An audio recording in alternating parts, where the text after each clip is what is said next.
नमस्कार, आप देख रहे हैं न्यूज वाहिनी 24।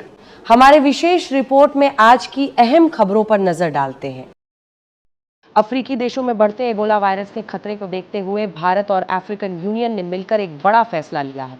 नई दिल्ली में होने वाला इंडिया अफ्रीका फोरम समिट 2026 फिलहाल स्थगित कर दिया गया है।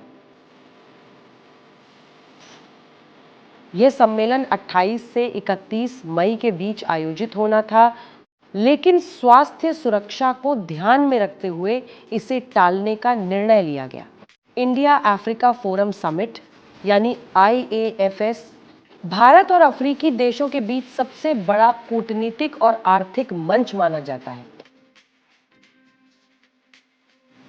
इस सम्मेलन में व्यापार, रक्षा, टेक्नोलॉजी, स्वास्थ्य, शिक्षा और निवेश जैसे अहम मुद्दों पर चर्चा होती है।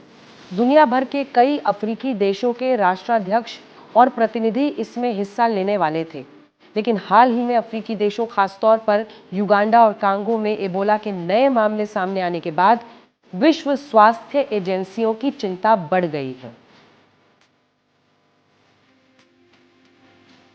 विशेषज्ञों के अनुसार एबोला दुनिया के सबसे खतरनाक वायरसों में से एक माना जाता है। यह संक्रमित व्यक्ति के संपर्क में आने से तेजी से फैल सकता है और कई मामलों में जानलेवा भी साबित होता है। यही वजह है कि भारत सरकार ने एहतियात के तौर पर यह बड़ा कदम उठाया है। विदेश मंत्रालय के अधिकारियों के अनुसार भारत किसी भी तरह का स्वास्थ्य जोखिम नहीं लेना चाहता था, इसलिए अफ्रीकन यूनियन के साथ बातचीत के बाद सम्मेलन को आगे बढ़ाने पर सहमति बनी। हालांकि दोनों पक्षों ने साफ कहा है कि भारत और अफ्रीका के रिश्तों पर इसका कोई असर नहीं पड़ेगा। गौरतलब है कि पिछले कुछ वर्षों में भारत और अफ्रीकी देशों के बीच व्यापार और रणनीतिक सहयोग तेजी से बढ़ा है।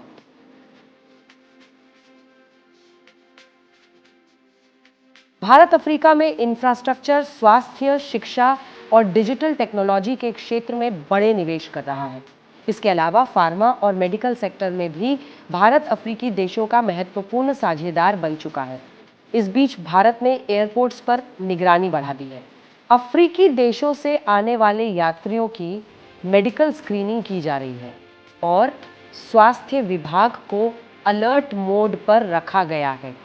स्वास्थ्य विशेषज्ञों का कहना है कि फिलहाल घबराने की जरूरत नहीं है, लेकिन सतर्क रहना बेहद जरूरी है। डॉक्टरों ने अंतर्राष्ट्रीय यात्रा के दौरान स्वास्थ्य निर्देशों का पालन करने की सलाह दी है। राजनीतिक विशेषज्ञों का मानना है कि सम्मेलन टलना भारत की सावधानीपूर्ण कूटनीतिक रणनीति को दिखाता है। भारत एक तरफ अफ्रीका के साथ अपने मजबूत संबंध बनाए रखना चाहता है, तो दूसरी तरफ नागरिकों की स्वास्थ्य सुरक्षा को भी प्राथमिकता दे रहा है। अब सभी की नजरें इस बात पर टिकी हैं कि एबोला की स्थिति कब सामान्य होती है और इंडिया अफ्रीका समिट की नई तारीखों की घोषणा कब की जाएगी। तो ये थी आज की बड़ी अंतर्राष्ट्रीय खबर। एबोला के खतरे के बीच टले इंडिया अफ्रीका समिट पर हमारी खास रिपोर्ट। देश और दुनिया की हर बड़ी खबर के लिए जुड़े रहिए न्यूज़ वाणी 24 के साथ।